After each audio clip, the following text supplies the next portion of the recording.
I'm Richard Kemp. I've been here in Israel since this war began. These are among the greatest days in Israel's history.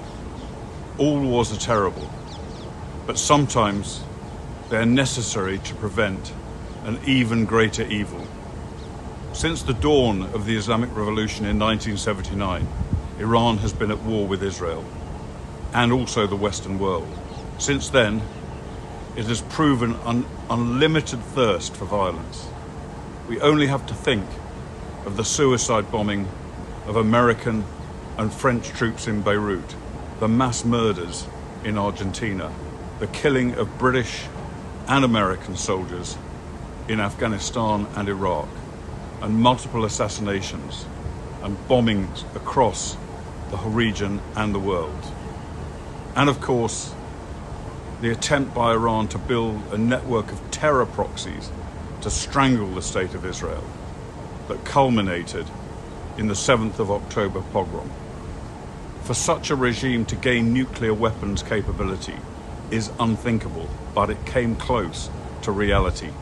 As we all know, the Ayatollahs were on the cusp of being able to build at least 10 nuclear bombs, each far more powerful than Hiroshima and Nagasaki combined. The Western world watched this unfold for years and sought to appease Iran. They all knew the threat to Israel, the region, and the world that a nuclear-armed Iran presented. They all said Iran must never be allowed to acquire nuclear weapons. But only Israel had the courage to step up and save the world from this horror. Not for the first time. Don't forget, Israel previously demolished both Syria and Iraq's nuclear programs.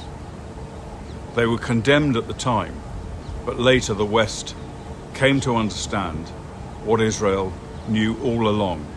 It's the same now. Israel is acting with tremendous power in a miraculous defensive operation that has amazed the world. No other country could have done what Israel's military and intelligence services have already achieved.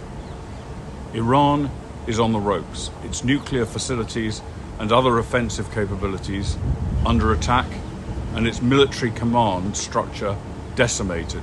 The Israeli Air Force can fly as freely over Tehran as it can over Tel Aviv.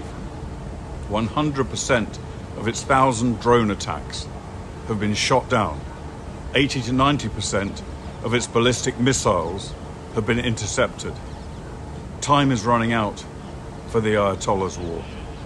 I think it is quite likely that the regime will fall, hopefully freeing its benighted people from decades of murder, torture, oppression, and impoverishment.